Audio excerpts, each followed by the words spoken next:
Miarabantsika rehetra tompolasy tomboko vavy manaraka ny fampiaram-baovao mety aliny talata fahina androana mety eto amin'ny fetalavitra.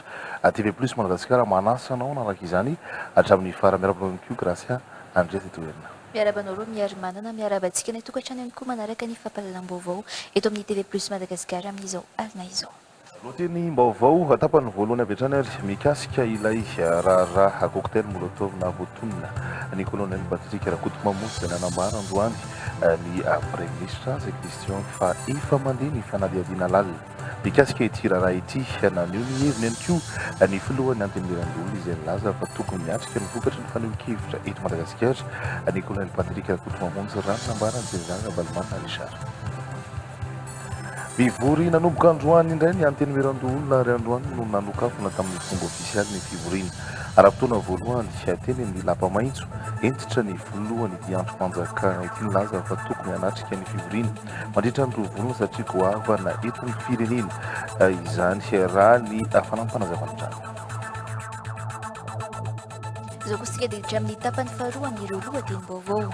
Tsy maintsy isy ny fihaonana amin'ny mpikambana amin'ny governemanta amin'ity fivoriana ara-potoana voalohany antenimieram-pirenena ity ho ny filohany androany nandritra ny fotoam-panokafana androany. Antony tsy azo anoharana no tsy nahafanana natanteraka izany teo aloha saingy tsy azo ialana ny fifampiresahana sy fametrahana fanontaniana mikasika ny fanatanterahana ny politika ankapobeny ny fanjakana. Noskafana nanomboka androany ireo lalapasika tsy afaka idiran'ny fiara-pamonjy vonona sy mitandro ny filaminana ao Toamasina nakisaka sy narodana ireo fefy tafiditra amin'ny arabe sy tsy ara-dalàna. Araka ny efa natsidika tao anatin'ny lohateny vaovao tapany voaloha dia mikasika ilay raharaha cocktail molotov na voatontonona ny colonel Patrick Rakotomamonjy dia nanambara androany ny premier ministre Tsay Christian fa efa mandeha ny fanadihadiana lalina mikasika ity raharaha ity. Ny valin'ny fanadihadiana no mitondra ny fanapahan-kevitra samy hafa ho raisina makasika izany efa maro ihany koa ireo tompon'andraikitra nitondra ny fanazavana mikasika ity raharaha ity ary efa miroso ny fanadihadiana amin'izao fotoana izao fanazavana hoentiny mamitiny andrivololona omegarany amin'izao. Raha tsy ahivina ny zava-nisy araka ny tatitry ny teo anivony monaty ny farany enandro lasa teo dia nisy nametraka cocktail molotov sy trakta teo alohan'ny Brownie Park 7 hektara sy ny Villa Pradon Antanimena ny aliny 3 aprily 2024. Nidina teny an-toerana avy hatrany mpitandro ny filaminana ary nanangana cellule mixte niarahan'ny polisy zandary nanao fanadihadiana tamin'ny alalan'ny caméra de surveillance dia fantatra fa olona roa no manao ny asa ratsy ka moto no nampiasain'izy ireo. Voaporofo fa tompon'antoka ny médecin colonel Rakotomamonjy Simon Patrick voasambotra ny 14 aprily fa nisoka ny 19 aprily izy nandritra ny andro maso. Voasambotra ihany koa ilay namany nitondra moto tao aoriana ary naiky ny eloka rehetra niarahany tamin'ny tsy miaramila ity. Ny farana ny fampitorana ny 3 aprily 2024 olona 3 natolotra ny fitsarana 5 voatazona amponja vonjomaika ary 3 eo ambany fanaramaso ny fitsarana. Notsindriny ireo tompon'andraikitra ireto fa tsy nisy olon-tsotra na iray aza afaka nanatrika ny fanadihadiana rehetra natao fa polisy sy zandary efa manam-pahaizana manokana amin'izany avokoa no natanteraka izany. Vaovao tsy maro araka izany no mbola hely ny colonel Patrick amin'izao fotoana izao ho ireo mpitandro ny filaminana. Efa nisy ny toromarika nomeny filohan'ny repoblika mikasika ity raharaha ity hoy kosa ny premier ministre Tsay Christian androany. Nanamafy ity farany fa efa mandeha ny fanadihadiana lalina mikasika ity raharaha ity. Teneniko aminareo efa namaly makasika an'izany zareo anivon'ny ministère misahana ny firenena faharoa ataoko fa tompon'andraikitra maro votanisy ao anatin'izay dia efa mirosatsika amin'ny fanadihadiana lalina makasika an'izany mitasika mitony so indrindra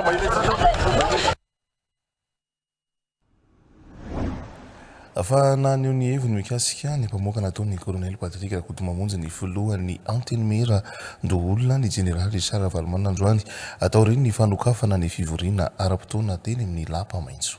Tokony miatrika ny vokatry ny fanehoan-kevitra eto Madagasikara ny colonel Patrick Rakotomamonjy raha nambaran'ny Generaly Ravalomanana Richard rehefa manao ankamoaka dia tsy tokony mandositra any ivelan'ny Madagasikara ary tokony mivonona amin'ny fanadihadiana rehetra raha tokana avoaka ny fonjan'ny vadiny izay efa taloha satria tsy misy idiran'ny vadiny colonel Patrick Rakotomamonjy ny ankamoaka izay nataony hoy hatrany Generaly Richard Ravalomanana. Zora Baljonda no mitatra ny andinin'izay. ny tsy mety fotsiny zany tamin'ny nataony amin'ny mamanolahatra misy ny atao hoe obligation de réserve indrindra manambolona ohatra permanence faharoa manarak'izay manana etika koa zany ny officier zay nianarana tany amin'ny école hoe fa dao hoe tsy militaire de mety nanena zay fa nefa misy ny atao hoe indika hoe courage raha misy zavatra misoany de accès anao hitanareo tsara misy ny teto hoe basy no mipoaka teto tamin'ny tezalita fa accès anao tsisy nongositra zany tamin'ny fanjakana hery rajonary mampianina ado raha olona hoe osambolona fa nonga-panjakana manao fiality fanobana ny akaroka fantatrareo foana gazety zany fa zahay tsy mitsoka teto foana zany ny officier zany raha misy zavatra misoa de atrehan'ny officier fa tsy hoe anao de lasa mitsoka de any ambadika any anao no miteny fa za manentana raha mba mijery ny zandriko lahy iny hoe atreo zava-misy fa lasa manasarotra ny situation-nao fotsiny raha nametraka an'le cocktail molotov fotsiny ange milota zany hoe de mijanona atreo fa zao ndraiky sa fanentanana fikomena de ray azo atao anketo aretrika fa manana bianco manana paka manana service de doléance isaky ny ministère afaka apetraka ny hoe ty misy tsy mety ataon'olona anankiray de apetraka le izy fa raha ohatra ka hoe tarina ohatra ny olona izy de mitombo mivesatra eo aminao.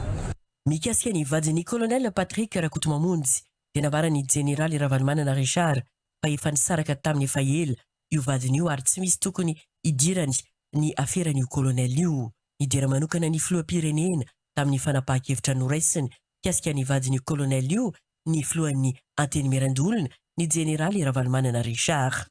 Sorako manokana ny filohan'ny Rajoelina za moa tsy teto toerana fa rehako fotsiny le izy zany hoe le vadiny inge tsy nisy ny idirana fa zay moa zany ny tany fanadihadiana iny vadiny rehefa tsy miaraka aminazy tsy io de filohan'ny Rajoelina no nanome mitsinjo ny maha olona filohan'ny Rajoelina no mijery le olona hoe ahoana kosa noho izany satria any nakita inge namoaka zany de izy no teny hoe aleoa avoaka io olona io. Fa mivorona nanomboka androany indray ny anteny Mirandolona ary androany no nanokafany tamin'ny fomba ofisialy ny fivoriana ara-potoana voalohany teny amin'ny lapamaitso. Mandray anjara mavitrika tamin'ny fametrahana tamin'ny fomba ofisialy ny ben'ny tanàna ny loholona ary miezaka manohana sy manampy azy ireo amin'ny mahampiay ny vondrom-bahoaka hitsinja raha-pahefana manana andraikitra goavana eo amin'ny sehatra iraisam-pirenena ihany koa ny loholona satria misy olotena ny fitondram-panjakana amin'ireo afiaonam-be iraisam-pirenena ary ny fametrahana ny filoham-pirenena Gabonais no faranteo ny voalohany anteny Mirandolona entitra ny filohan'ny androm-panjakana ity nilaza fa tokony anatrika ny fivoriana mandritra ny rovolana satria goavana eto amin'ny firenena ny fandaniana ny lalàna eo anivon'ny anteny Mira mpanao lalàna Zorabalijona Prod Plus. Firenena milaminy Madagasikara ary isan'ny misongadina izany isaky ny misy ny fiainana iraisam-pirenena atrehan'ny filohan'ny anteny Mirandolona ny général Ravalomanana Richard any ivelany ranonambarany. I Madagasikara no firenena tsy nahitana korotana taorian'ny fifidianana ary nahazo dera manokana tamin'izany ny filohan'ny anteny Mirandolona sy ny fitondram-panjakana nandritra ny fivanianany tany ivelany. Tamin'ny tonga tany dia nomemboninahitra be zany filohan'ny Rajoelina zay suiteny satria any amin'izareo zany de fatany fa nandray amin'ny vomiera papo zany fa SEO ito zany tsika de amina tsara be izy. Faharoa mbola andray ny sadeka de ankoatran'izay moa zany dia teny koa zareo hoe tena tsara lay tahaka Madagasikara fa maro be ny fifidianana nataonareo tantako fa milamina nareo tsisy olana nitsy anareo tsy zany no resahana tany dia misy koa moa zany fifandraisana manokana teo amin'ny filohan'ny Rajoelina sy olany taovao io zany satria tany efa niona tany Rome zareo de ningavy izy amin'ny filohan'ny Rajoelina adama tena fampolonantsy de fatinao tany fa amin'ny filohan'ny Rajoelina tsy afaka de zaba no nirano. Nambarana nandritra ny fanokafana ny fivoriana ara-potoana voalohany fa nandray anjara feno tamin'ny fametrahana ireo ben'ny tanàna voalan'ny farany teo ny loholona ary samby nandray anjara tamin'ny fametrahana isaky ny faritra sy ny distrika ny aviny avy izy ireo. Andraikitry ny loholona raha teo ny miany vondrom-bahoaka hitsinjara-pahefana hoy ny filohan'ny anteny Mirandolona nandritra ny kabarany. Teo ny fametrahana samboady ireo ben'ny tanàna lany izay oloolona no mpiany vondromoaka tsinjara-pahefana sy arolom-boafidy ireo ben'ny tanàna ka rariny tokoa raha izay no miahny lanonana fametrahana samboady a ireo a ben'ny tanàna. Nisy anefa tamin'ireo toerana sasany dia natao anjorom-bala ny loolona asa alahelo manokana ve sa tsy fahampin'ny fahalalana fa na dia metraka samboady na andray fitenenina aza dia tsy navela nataon'ny loolona. Teo koa ny fametrahana azy ireo tsy nanaja ny rafitra araky ny arofenitra satria solotena ny filohan'ny androm-panjakana faharoa eto Madagasikara ilay olona kanefa ny toerana metrahana azy a tsy arak'izay. Nalahelo ireo olona sasany kanefa ny taniny izy ireo a fa olombe isika matotra ny olona ka aza asiana olona be izany fa ampitaina izay alahelonareo zay a ary isika dia miaraka hatrany manohana ny fanjakana mahefa amin'ny fampandrosoana anty Madagasikara malalantsika ity. Lolona 10 no tonga nanatrika ny fanokafana ny fivoriana ara-potoana voalohany androany ary tonga ihany koa ny ankamaroany ny mpikambana ao ny gouvernement notariany Prime Ministre Tsay Christian sy ny filohan'ny anteny mera-pirenena Tokely Justin. Iroso avy hatrany amin'ny fivoriany ny mpikambana maharitra ny lolona Rampitso Alarbi ary andinika ny fandaharam-potoana miaraka amin'ireo filombomiera. Tsy maintsy isy ny fiaonana amin'ny mpikambana amin'ny gouvernement amin'ity fivoriana ara-potoana voalohany ny anteny mera-pirenena ity ho ny filoany androany nandritra ny fotoam-panokafana androany. Antony tsy azo anoharana no tsy nahafanana tanterahana izany. Teo aloha saingy tsy azo ialana ny fifampiresahana sy fametrahana fanontaniana mikasika ny fanatanterahana ny politika ankapobeny fanjakana. Anisan'ireo mila resahina sy anaova ny gouvernemanta ezaka manokana ny mikasika ny tsy fahandriam-pahalemana sy ny olana herinaratra anatin'ny politika ankapobeny fanjakana. Nanamafy kosa ireo solombavam-bahoaka fa fotoana hanamafisana ny fifampiresahana amin'ny rafitra mpanantanteraka izao fivoriana ara-potoana voalohany izao. Tsy hisy araka izany ny fitsipaham-pitokisana ahafahana mandroso amin'ny fampandrosoana sy hijerena ireo laharam-pahamehana samihafa. Mampitandry amin'ny eo amin'ny sariny Ivrasata. Tsy azo alana ny fandraisana fepetra mikasika ireo zava-misy maniran-tany tahaka ny fanapa-kevitra Etazonia amin'ny lafiny hetra sy ny fiatraika ny ady samihafa mba tsy hisy akony amin'ny fiainam-pirenena ho ny filohan'ny anteny mera-pirenena androany. Andrasana araka izany izy mety ho tolo-dalàna sy volavolan-dalàna mikasika ireo andalo eny anivo ny anteny mera-pirenena. Ankoatr'izay, ilain'ny anteny mera-pirenena ny mahafantatra ny firosonana tsy ny fanatanterahana ny politika akabe ny fanjakana amin'ny fisininy ireo lahara-pahamehana ahafahana mifanakalo mikasika izany. Tsy maintsy isy ny fiaonana eo amin'ny rafitra mpanatanteraka sy ny rafitra mpanao lalàna amin'ity fivoriana voalohany ity. Satria ny antony tsy nampisy an'ilay question réponse na ny rencontre ny gouvernement et parlement teo zany a nisy circonstance marobe tsy nahafahantsika nanao an'izay.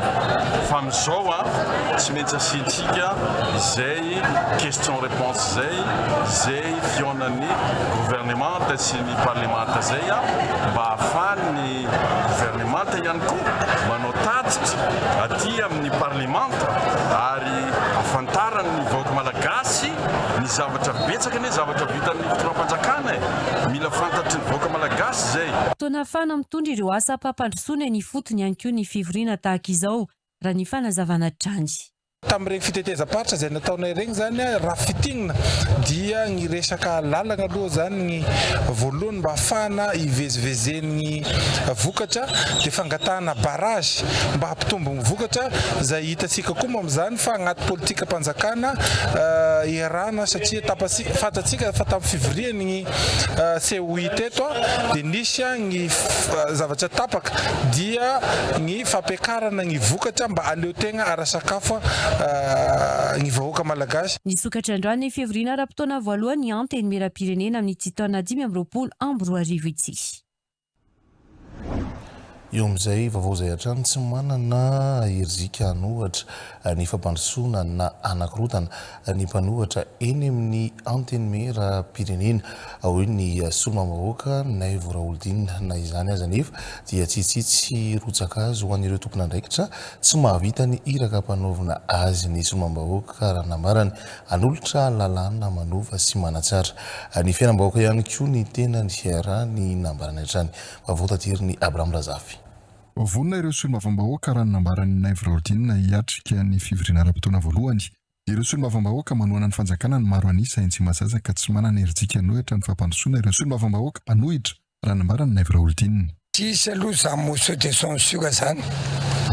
Tsy misy za fanangonana tsony izany ndray hoe etsero satria na inona zavatra iseho ka eritrerety sasany atoetoany antemera-pirenena dia ny TGV mara dia maro anisa aveko any tsy izy za motion de censure zany satria sady maro anisa izay ary izay dia ny antemera-pirenena izay dia natao anoana ny fitondrana tsy ho sakana ho an'ny fampandrosoana velively. Isy ihany koa ny lalàna atolony mahakasika ny vahoaka mivantana raha nisan'izany lalàna mahanana resaka atitany. Zany fampitady amin'ny ministra any amin'ny baoany an'izany tsony. Rehefa miavonavina izy, rehefa tsy mandray telefonina izy, atiny fotoana. Ka zay aloha dia izy zany hoe fiantsoana ministra maro mety vitsy hoe teny antemera-pirenena mba hitondrana ny etetam-bahoaka. Ary ny tolo-dalàna zany raha fitseko ato mety maromaro satria ny tolo-dalàna momba ny fanajariana fotsiny fanavaozana sy fanotsiana ary fanampiana ny lalàna ny prescription acquisitive sy ny transfert à l'état zao dia falarana fahatelo numéro 3 zany hoe efa telo sady zany tolo-dalàna vaovao amin'ity.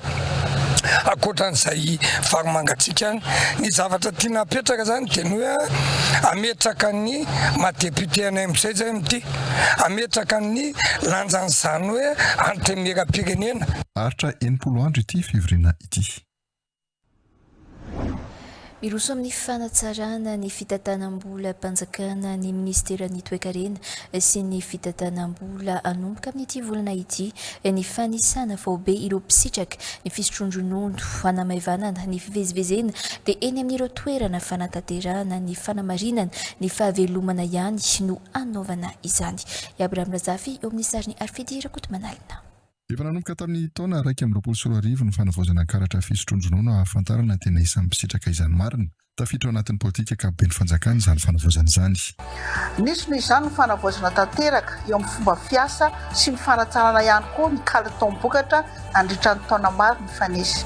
Ohatra amin'izany ny fametrahana drafitra mafunda anatsahana ny fisitrahana fisotrondronono nanomboka ny taona 2024 toy ny fanavaozana ny karatra fisotrondronono sy ny fanisana ireo zokiolona mba ahafahana manana totanisa marina sy ara-dalàna mahakasika izay tena mpisitraka ny fisotrondronono. Anomboka amin'ity volana Mey ity ny fanisana vaobe ireo mpisitraka ny fisotrondronono ho an'ireo mpisitraka mivantana na pension vivage sy ny pension d'orphelinat. Ireo mpisitraka mivantana no manatitra ny antota taratasy eny amin'ireo toerana mahazatra fanaterana ny fanamarinana ny fahavelomana.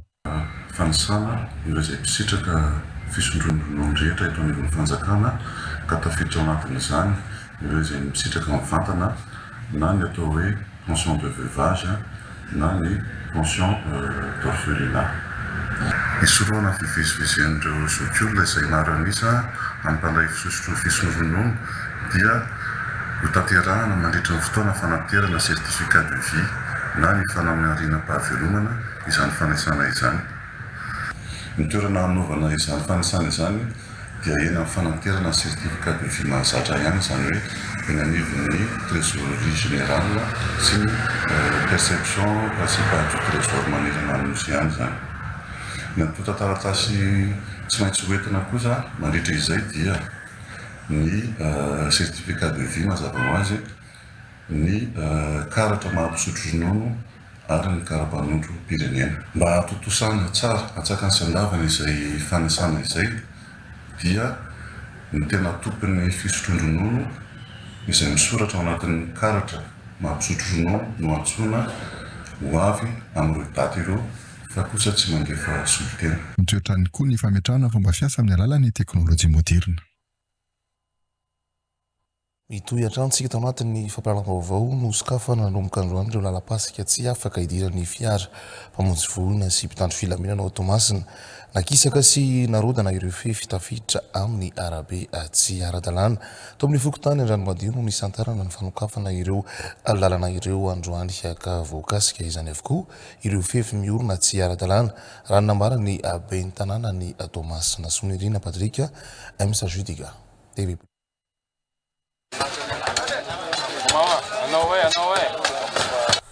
Miroso amin'ny fanakisana ireo fefy tsy ara-dalàna izay mivoaka amin'ny arabe ny komina Ambonivohitra ny Toamasina nanomboka androany talata 4 Mey. Tao amin'ny fokotany Andranomadio manomboka avy eo amin'ny sekoly Nicolas Barré ny fanokafan-dalana sy fanakisana ireo fefy androany maraina ahafahan'ireo fiara mpamonjy voina sy fiara mpitondra marary ary ny mpitandro ny filaminana mivezivezy miditra eny an-dalam-pasika rehefa misy ny loza no antony fandravana. Atao manera ny tanàna ny Toamasina ny fanokafan-dalana fa tsy ao Andranomadio ihany hoy ny ben'ny tanàna ny Toamasina. Maro ny tragnonay agnaty fokotany. Ny fototran'izy regny dia efa fantatsika fa me magnisaka lakoro le mpiaramonina amintsika ihany. Ka alohany atongavantsika amin'izao stade andehanantsika niany zao io dia efa nandamina ny nanao fandaminana ny tagnatin'ny commune urbaine Toamasina ny amin'ny fagnomezana fepetra manokana sy hoe amin'izao nareo tokony magnakisaka n'ilay lakoro dia atsika niany zany zao dia iroso amin'ny fanatanterahana ny fanokafana an-dalana agnatin'ny tampon-tanànan'ny Toamasina jiaby agnala-pasika jiaby mba hialagna ny hoe efa misy tragnonay dia tsy tafiditra ny pompier dia amegna tsy ny lava ny pompier hoe tara lava ka hialagna amin'izay dia andetsika jiaby io anokatra ny lalagna manomboka aketo amin'ny miditra Melisa hiditra Andranomadio tsika ary tsy mifaragna ny fanokafan-dalagna tia raha tsy vita jiaby ny tanàna ny Tamatavy jiaby zany no eritreretigna fa avitangan'izy io. Miantsy manentana sahady ireo olona manana fefy tsy ara-dalàna izay miteraka fikatoana ny lalana ny ben'ny tanàna mba anakisaka izany fa tsy maintsy misy ny fanokafan-dalana isaky ny fokotany eto Toamasina. Eto zany dia efa mampilaza sady zahay tsy hoe sanatrany zany mampatahotra fa olo tombotsony be sy ny maro dia ho an'ireo magnateritery lalagna dia ho avy zahay ho sokafy ny lalagna satria raha ohatra ka tsy tafiditra ho an'ny pompiertsika dia fianakaviagna maro no lasibitra amin'izany ka dia hialagna amin'izay zany ho an'ireo izay minia mampiditra magnitatra ny lalagna anazy ny tragnony ny lakorony andalagna mba hiverigna amin'ny ara-dalàna. Manasitsika kosary zao anaraka ny resabe.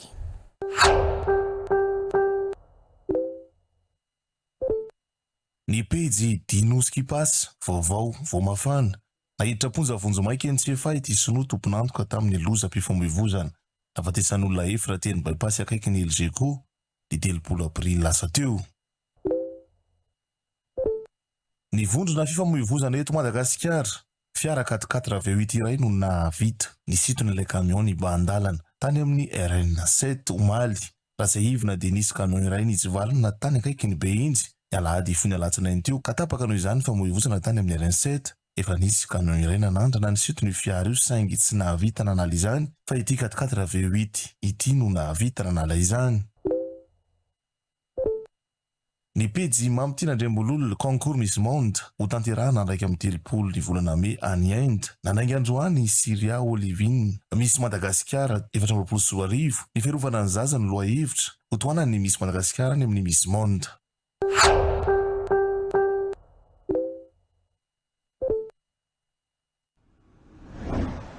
fa iverina ny Tomasina Andrano isika tafatsangana amin'ny commune fanandrana Tomasina faharoa ny ivitoerana fanodinana fako na ny centre de tri de traitement et valorisation des déchets fako manodidina ny roapolo taona avy ao atampon-tanàna ny Tomasina no ahodina ao Tsamasinà Tomasina faharoa ity afaka avadika zavatra maro ireo fako toy ny pavé anamboaran-dalana sy ny zezika nanao fitsidihana araka sy n'ilay ivitoerana fanodinana fako ao Tomasina ny ministra ny tontolo iainana sy ny fandrosoana Lovainjafy ny Imaly 10 mai 2024 sonirina Patrick Imbs Judica TV+ Tomasina Trano no mitaritra ny andindiny izay.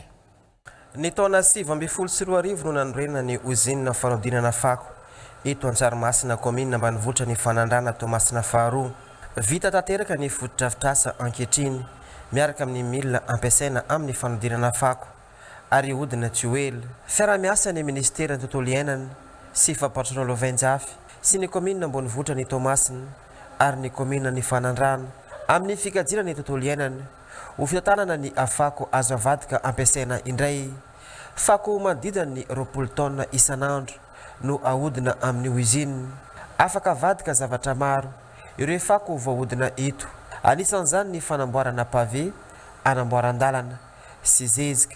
Fako avy eto atampon-tanàna ny Toamasina no ahodina amin'ny toerana fanodinana fako eto Antsaramasina ity. Ny mahazatra dia mbola mieritreritra moa ny akamaroantsika hoe ny fako dia zavatra maloto, zavatra maimbo, zavatra mitondra aretina. Kanefa ny fako amizao tsika amin'ny teny zao 21e siècle efa betsaka ny firenena efa resy lahatra hoe ny fitantanana fako dia feno fahafana. Misy opportunité betsaka goavana ambadika io afaka miteraka asy izy io mampidibola mampiodina toekarena ary efa betsaka ankehitriny ny orinasa malagasy ny fikambanana efa misehatra ao anatin'izany fitantanana ny fako zay betsaka ohatra hoe manodina plastika avadika pavé autobloquant na verina sachet plastika ny fako organika sy biolojika azo avadika azo ahodina zezika betsaka zany ny vokatra afaka azontsika ao anatin'izay fanodinana fako izay. Namatsy vola amin'ity toerana ity fa ny fanjakana malagasy ihany fitantanana sisa no andrasana miaraka amin'izay hitantana amin'ny ty toerana ity ny appel à manifestation d'intérêt moa efa nivoaka amin'ny 23 mai no afaka manolotra dossier izay vonina hitantana amin'ity centre de tri et de valorisation de gestion des déchets ity. Nanatanteraka fitsidina arak'asa any ilay toerana fanodinana fako eto Tsaramasina ny ministra ny tontolo iainana sy famparotsona Lovainjafy ary solon-tenam-panjakana eto Tomasina ny omaly 10 mai 2024. Lafin'ny fampianarana ny atrika ny fanadinana andrana voalohany amin'ny CPE ireo mpiadina amin'ny Sisikôtanarivo Atsimondrano androany. Mitovy leta amin'ny fanadinana ofisialy ny fanadinana andrana ahafahan'ireo mpiadina mahafantatra ireo dingana araina mandritra ny fanadinana ofisialy tanterana ny 17 Jona 2024 efa misy ny lazadina manokana ho an'ny fanadinana andrana ary manaraka ny fandaharam-potoana tahaka ny amin'ny fanadinana ofisialy mihitsy ireo mpiadina rahampitso dia efa ivoaka ny valim-panadinana andrana ho an'ny Zapitanjombato raha ny fanazavana anisan'ny manome lanja ny fanadinana andrana ihany koa ireo ray aman-dreny izay manaraka ireo zanany hiatrika ny fanadinana namono fotoana mihitsy tamin'ity androany ity. Mampidina Andriambolona eo amin'ny sariny Omega Nevzona.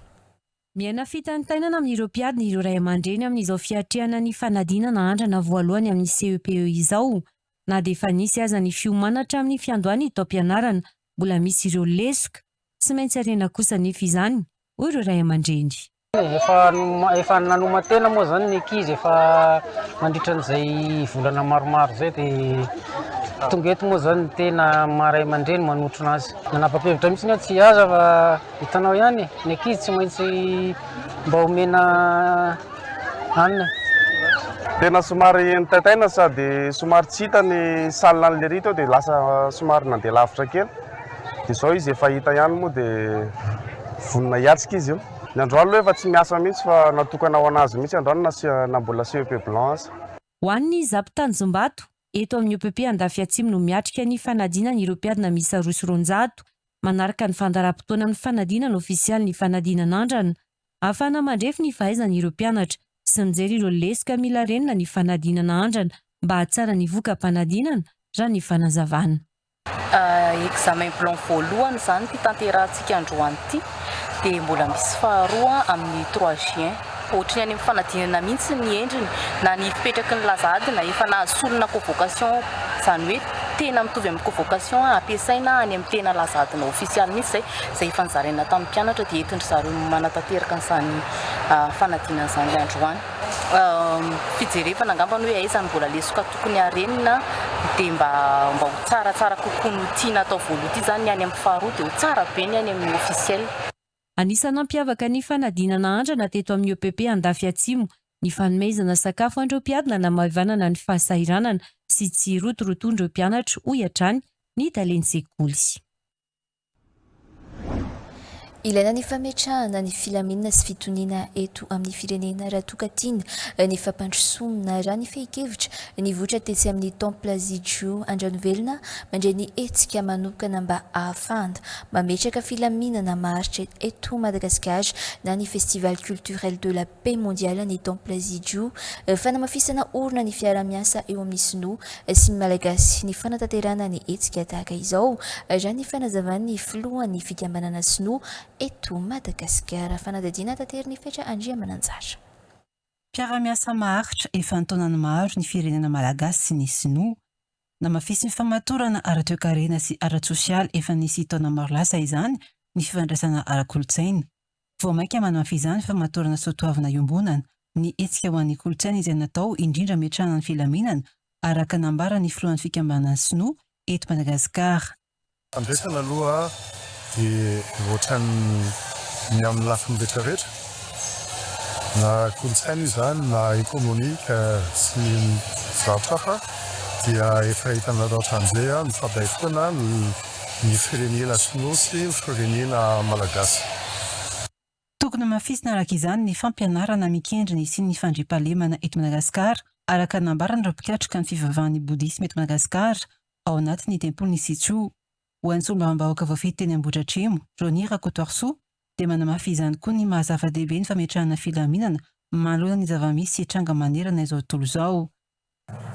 Finoana izay ananantsika rehetra hoe na mino ny doday ianao na mino ny Jesosy Kristy ianao na mino ny Allah ianao dia tokony nisy raisiny hoe ametraka fandriampahalema eto amin'izao fotoana izao. Ny azo adiny dia misy olona mafita miinvesta any amin'ny hoe trafikana drogy. Misy olona miinvesta amin'ny trafik d'arme, misy olona miinvesta any amina zavatra hafa, fa mbola misy olona ihany koa miinvesta amin'ny resaka hoe fandriampahalemana, filaminana manerana izao tontolo izao. Mihamaro ny malagasy tonga eny amin'ny tempoly Zijio amin'izao fotoana izao. Notanterahana androany ny hetsika ho an'ny kolotsaina sy filaminana voalohany ho an'ny fandriampahalemana eran-tany izay nanoloran'ny sekretera amin'ny filakevitry ny faritra ao Lombardie, Italia, ny mari-pankasitrahana namany Lombardie ho an'ny maître Wool. Any amin'ny faritra fitovinany kosa sika amin'ity vaovao ity adin'ilay mahery voatafavoaka ny lalana 2 kilometatra mampifandray ny Alendozy amin'ny commune Ambila ao amin'ny distrika ny Manakara faritra fitovinany sarotra ny mandeha amin'ity lalana ity ary ny mpandeha tongotra ihany no afaka mandeha izany fa tsy afaka mandeha izany kosa ny fiara sy ny kodiaran-droa nampita hafatra tany amin'ny fitondram-panjakana mahakasika ity lalana ity ny solombavambahoaka ao an-toerana ka amboarina amin'izao fotoana izao ny lalana 2 kilometatra raha ny fanazavana tirny Eliza Herman. Amantaonany maro no nijalian'ny mponina ao Ambila amin'ity lalana mampifandray ny lalam-pirenena faharoa ambin'ny folo amin'ny commune Ambila distrika ny Manakara faritra fitovinany ity. Sarotra ny mandeha amin'ity lalana ity na ho an'ny mpandeha tongotra ireo fiara sy kodiaran-droa rahateo moa tsy afaka mamakivaky ny lalana sahirana ireo tantsaha amin'ny famoahana ny vokatra ho avarotra. Ohatran'izao zany le ambanivoangin'io lalana io tamin'ny taloha io zany izy taloha lalana ty ndray ny teneny de ny tanàna ty dia anisan'izay sarotra taminay mandeha aminazy. Io lalana io 2 kilometra io adiny raiky vao afaka an'io dia ambadika an'izay sisy zavatra azo entina eto afa-tsy soroka fosiny. Manana fahafana mandresy ny fantrana amin'ny alalan'ny famboleny i Madagasikara ary manao laharam-pahamena izany ny fitondram-panjakana amin'ny alalan'ny vinana petraka momba ny fanovana ny fomba famboleny raha nambara ministra ny fambolena sy fiompina ho fanatratrarina ny fampiakarana ny vokatra ao amin'ny faritra Fitovinany namboarina lalana 2 kilometatra mampitohy ny Marifarisy ny komuna Ambila ao amin'ny distrika ny Manakara. Nitondra ny feon'ny vahoaka ny Manakara tamin'ny fitondram-panjakana makasika ity lalana ity hatr'izay moa ny solombavam-bahoaka ao an-toerana Joel Samamnirina raha nambara ministra ny fambolena sy fiompina. Omenareo feky Andriamatoa honorable député Jolsa satria hitanareo izy io fa tsy bebe kibo fa nitondra tena ny afatra reo tonga taty aminay mahatonga an'izao zavatra zao vita tanteraka. Ary ataoko hoe ny zavatra nisan'ny resahany teo ary tena efa matetika mihitsy zay miresaka an'izy io. Makasika ny tonga ty ny lalana. Vo resaka moa teo zany hoe lalana io fa le vokatra indray no mila ampiakarina anatin'izay. Ao anatin'ny fanamby napetraka Andriamatoa Filohan'ny Repoblika zay tanterahany ministera ny fambolena sy ny fiompiana sy ireo mpiara-mombonantoka rehetra zay miara-miasa amin'ny ministera anatin'izay. Ka nidina ifotony nanao ny fanaraha-maso ny fandrosoan'ny asa ny ministra ny fambolena sy ny fiompiana sy ny ministry ny asa vaventy. Nanomevana ny firongatry ny valala ny fandalovany ireo loza voajanahary sy ny fahasimban'ny ala any atsimon'ny nosy amin'izao fotoana izao. Ahitana valala avokoa ankehitriny ny ao amin'ny distrika ny Vohibe, Amboasary Atsimo, amin'ny faritra Atsimon'ny Befotaka sy Vangaindrano hatrany Fort-Dauphin. Nanomboka amin'ity herinandro ity indray no anainga ny Angidibiro hanao ny fanenjehana ireo andiam-balala hanao ny fandrarahana fanafody. Eliza Elmanna sy Eric Ranevson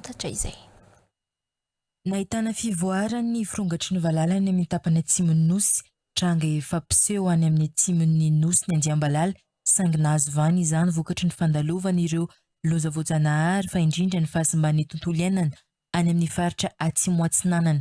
Betsaka ireo tranga dorotanety sy doroala tamin'ny faritra iny tamin'ity taona ity ka nanamora ny fipariany ireo valala indrindra manodidina ny komuna Manatenina distrika ny Fort-Dauphin. Ahitana valala ankehitriny ao amin'ny distrika ny Vohibe, Amboasary Atsimo amin'ny faritra Atsimon'ny Befotaka sy Vangaindrano hatrany Fort-Dauphin. Misy ny antsoina hoe toerana ipetrahan'ny valala mandrava-taona amin'ny fotoana rehetra, io ilay antsoina hoe era grégarienne.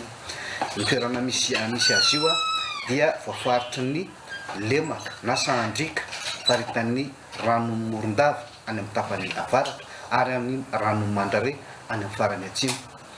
Dia tafiditra ao anatin'ny sahandrikan'ny Mandrare ny tapany Atsimo andrefan'ny distrikany Befotaka sy Vangaindrano ary midongy Atsimo. Miezaka miady amin'ny anjiam-balala hatrany ny ministera fambolena sy fiompina miaraka amin'ny fitoerana famongorana valala 5.3 hektara amin'izao no efa voatondraka fanafody amin'ireo faritra voakasika ka 450 amin'izany natao tamin'ny alalan'ny Angidiby. Iverina nainga indray amin'ny herinandro ity ireo Angidiby ireo hamongotra ny andiam-balala. Angidiby roa no ampiasaina amin'izany. Prospection aloha fijerena hoe aiza daholo zany ny toerana itobian'ireo valala ireo.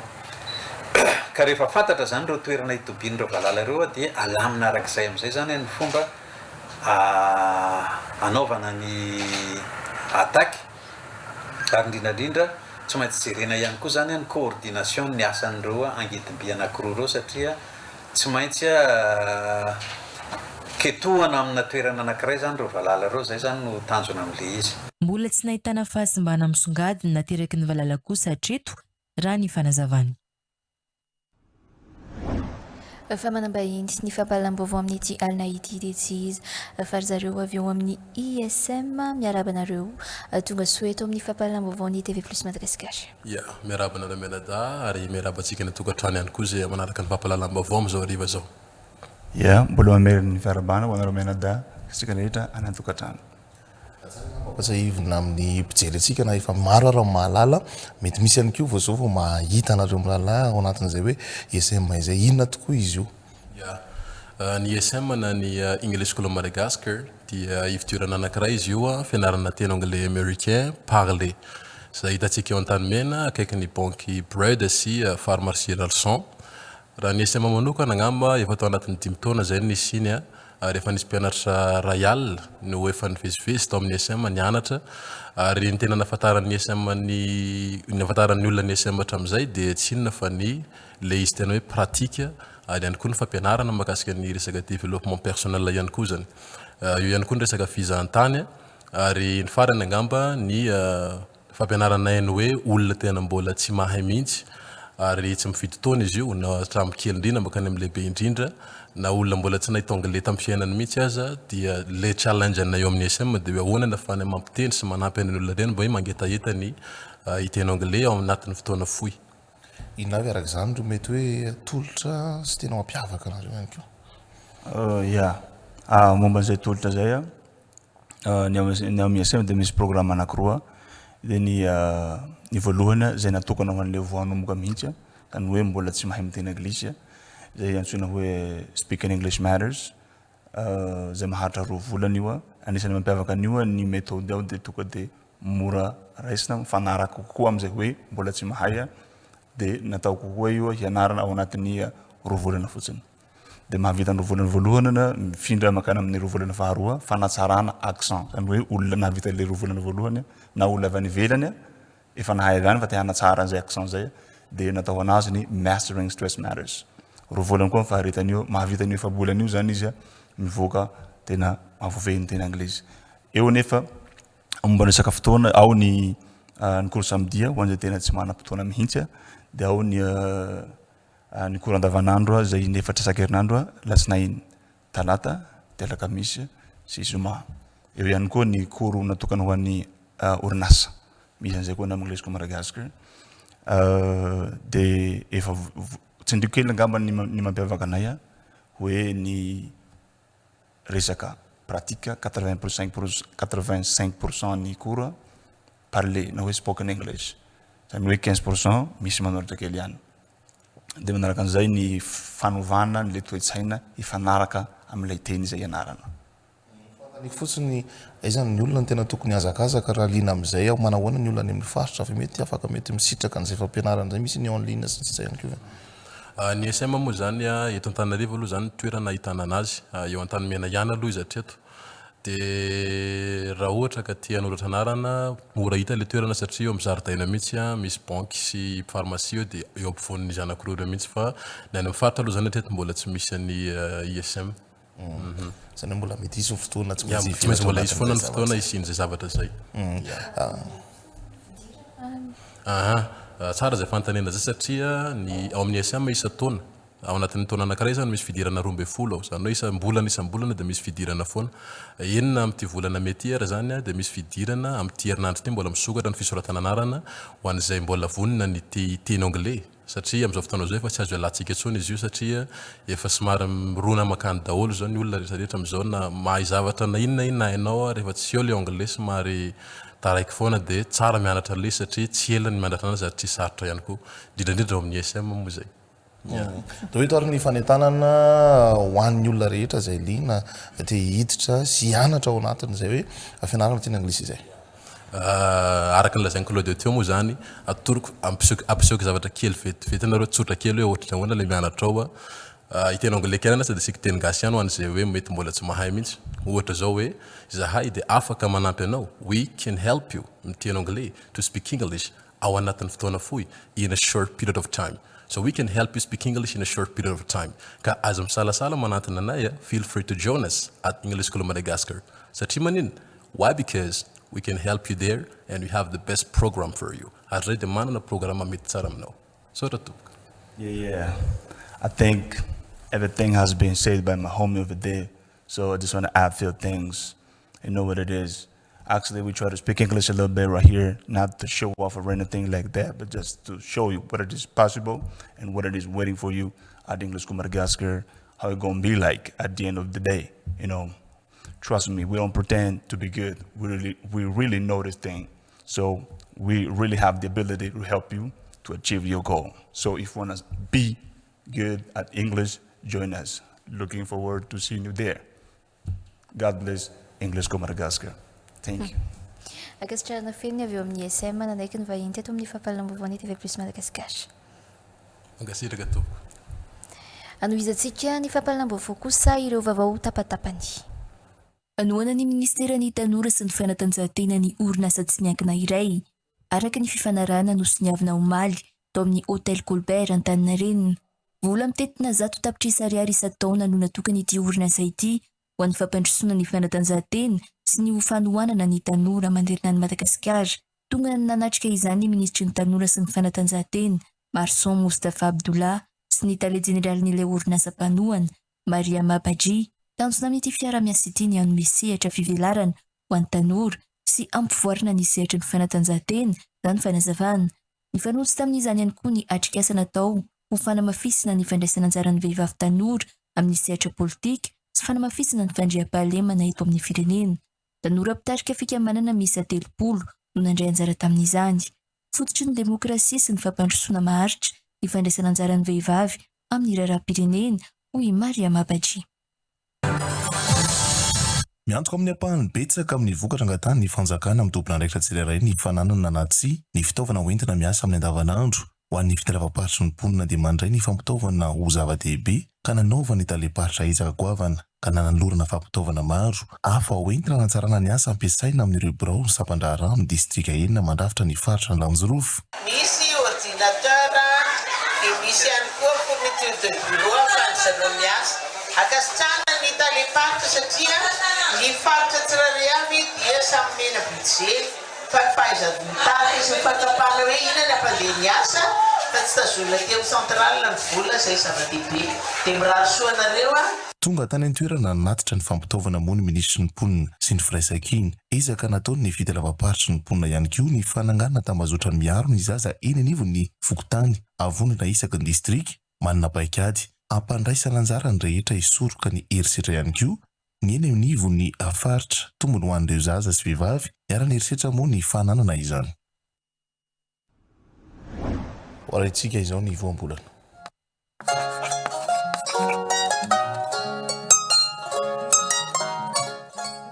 Toy izao indray ny voambolana izarana mampiasa azy androany. Mpivavavava no hoe mpivavavava dia andikana toetran'olona tia tabataba sy mpitabataba. Asokajiana ihany koa hoe basy vava na mahay vava. Izany hoe mahery fitenenana diso tafahotritra tsy araka ny tokony ho izy matetika. Raha amin'ny fiteny frantsay dia rude na koa hoe sans égard no mahalaza azy. Voambolana izay azo ampiasaina ohatra ao anatin'ity fehezanteny manaraka ity rehefa miteny malagasy. Efa malaza eo anivon'ny fiarahamonina fa olona mpivavavava izy, saingy izy irery no mahita fa mahitsy fiteny hono izy. Na koa hoe tsy laitra mihitsy fa tia tabataba izy, anka mpivavavava no anaram-bositra ahafantaran'ny iray tanàna azy. Hitantsika ihany koa voambolana ohatra ao anatin'ity fehezanteny manaraka ity rehefa miteny malagasy. Aza mifamaly amin'olona mpivavavava fa tsy ahalaitra azy koa aleo manginy, fa zay ny fahendreny. Rehefa izay ary mifantatsika dia azontsika malagasy ilazana toetran'olona tia tabataba sy mpitabataba ity voambolana hoe mpivavavava ity rehefa miteny malagasy araka ny tokony ampiasana azy. Sarobidy ny teny malagasy ary fahaizana mahafehy azy. TV+ Madagascar.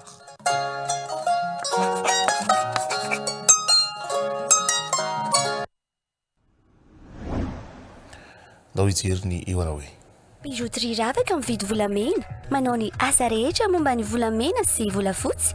Magasin Nouveauté Beorisk Box 3 Antaninarenina ambany pharmacie Pergola. Anolotra ho anao. Moteur, action.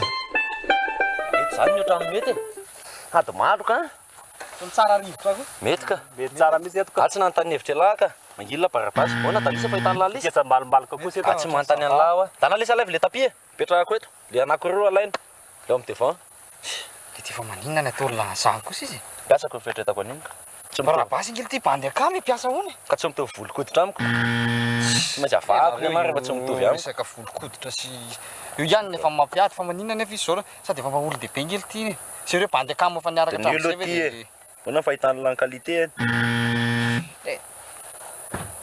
laza miresaka anotro za mihitsy rehefa masoriva sy masositra vile tsy miray vilia ay akagny ana lesy barabasy mora lesy fa la ny anaovako anazy fomba manina raha engaviana izy zao tsy izinana engaviko azy nga izy mitovy amiko ny engaviko tsika indray zany tonga de afatsika mihitsy ny hoe ty tsy miaraka amintsika la zao miaraka amiko satria la mba mety mitovitovy amiko any mety latsalatsaka kely fotsiny akaiky lesy la laza ny vavy zany sérieux zany manina aza voaka ny lao azy dalisa maninona eto de eto ny anankiray la tsy ambozaka etsy fa la tsy mahazo tapi fa tsy mitovy aminay etra dalisa synartiva petra ohatra la ve de miaraka mipetraka aminy ty le sahatrankeza be io ve de maninona zana hoe momby aminao eto dina le la barabasy mba malala fomba le sotrona fomba ola tana le lef barabasy le jus le zava-pisotro barabasy ny irahako fa mijanona iraka foana la irana ty tsy piasa lesy nitondrany mandeha kama lesy fa tsy piasa ko ka na kama rehefa tsy mitovitovy tsika de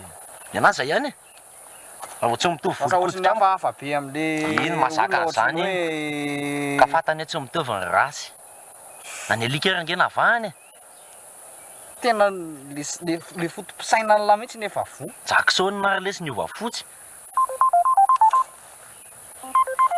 le coffre de sitako le sisy le toke lora feo asiko va iza ty allo ye ny ambony mihitsy ty atsono ty ny ambony géral ye ohatran'iza ny hitanao sao de ohatran'le farany fa manjary fangaro amin'ny madamako indray a ataovy tonga de litanao le mainty be reny mihitsy atao le tsy hita amin'ny andro arivo reny aza miteny an'izany ihany fa tsika zany tonga de tsy anina mihitsy fa to de ataovy an'izay mainty indrindra ao aminareo menanay atao piasa zay raha mba malala fomba miantso ana fa olon-dehibe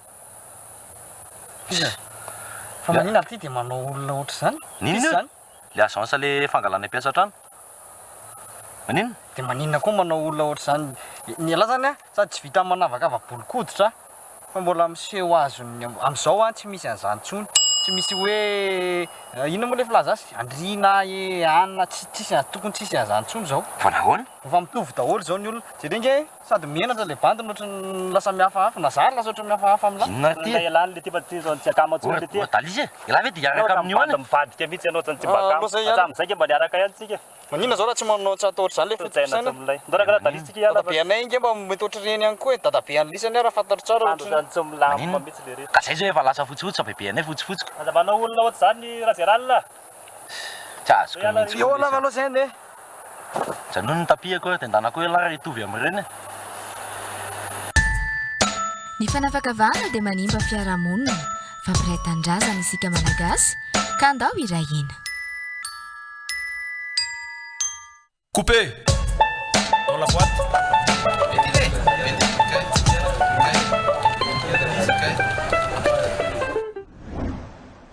zay ihany koa no metrahako ny mandrapitafa mandrapiresako amintsika rehetra any tokantranoko raha sy ah kosa hitondrantsika ny zongadina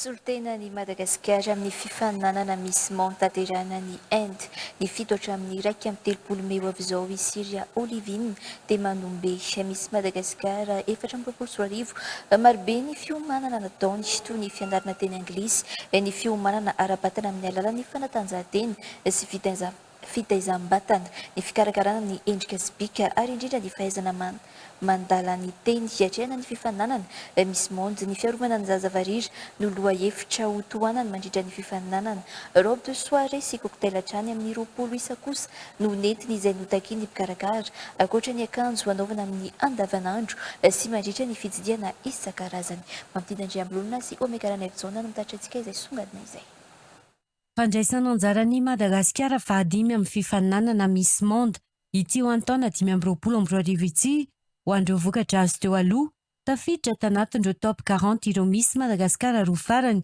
dia Nelly Anjaratiana antaona 2024 sy Ansal Rajoelina ny taona 2024 mikasa ny anatsara trany toerana azony Madagasikara amin'ity fifaninanana iraisam-pirenena ity ny mpikarakara ny Miss raha ny fanazavana no atsaraina ny fanomanana ary nampiakarina trany lentany izany azona vokatra tsara Ny fanomanana moa zany dia araka ny ohatry ny fanao isan-taona dia misy ny fanomanana ara-tsaina, ara-batana, ny fikarakarana taratasy, ny resaka izay ilainy misy rehetrarehetra nandritra ny izy lany sy ny beany passeport ny momba azy rehetrarehetra sy izay ohatrihany any amin'ny fifaninanana misy monde moa zany dia tao anatin'izay fikarakarana zay azo atao hoe fotoana fohy ihany fa tena hoe tsara fimanana azy lazaina hoe tsara fimanana ihany hoe misy Siria zany. Misy Madagasikara taona 420 i Siria Olivine Ntemangombe androany izy no nanainga hiazo any Inde mpampiatrano ny fifaninanana efa vona tanteraka i Siria maro ireo fiomanana nataony hiatrehany ity fifaninana iraisam-pirenena ity anisan'izany ny fianarana teny anglisy ny fiomanana ara-batana amin'ny alàna ny fanatanjahantena sy fitaizam-batana ny fikarakarana ny endrika sy ny bika ary indrindra ny fahaizana mandahateny. Raha ny fahavononana dia efa vonona tsara. Ny stress moa misy kely ihany en général sady normal be satria izao vao hiatrika vola voalohany no za rery ny andeha dia normal be raha i stress fa efa vonona soma tsara ny amin'ny rehetrarehetra. Alohan'ny andray anjara amin'ny fifaninanana ohatra izao dia tsara foana ny manana fanantenana ny tsaina satria izay no hery lehibe alohan'ny hatrehan'ny fifaninanana satria be dia be manko ny mpifaninana iraisam-pirenena zany normal be fa matoky tena amin'ny rehetrarehetra satria efa niomana noho ny amin'izany dia inoko hoe tsara. Ny fiarovana ny zazavarira no loha hevitra ho toana Miss Madagasikara ny amin'ny Miss Monde ary efa nanaova ny asa soa teto Madagasikara nandritra ny fotoana nahalany azy. Robe de soirée sy cocktail hatrany amin'ny 20 isa kosa no nentiny Siria ny Inde izay notaky ny mpikarakara ankoatra ny akanjo anaovana amin'ny andavanandro sy mandritra ny fitsidihana isan-karazany. Mpamorona malagasy no namokatra ireo akanjo entiny an'ireo. Tsy misy fepetra manokana mety azona anao tsara ny akanjo saingy azona fankasitrahana lehibe sy manandanja rehefa mahay manasongadina ny mampiavaka ny firenena ny aviana ny misy anankiray amin'ny alalan'ny akanjo izay anaovany. Tsy misy fiovana kosa ireo challenge hitsarana ny misy. Anisan'izany multimédia, sport, wall designer, top model, hid to hid ary ny BWP azona filaharana tsara indrindra raha nisan'ireo voafantana fa kosa tsy voatery mahalano Miss Monde raha ny fanazavana trany. Dia izay ihany koa mety mpamarana ny fampalam-bovo amin'ity alina ity makasitraka antsika nanaraka izany hatramin'ny farany veloma tompoko.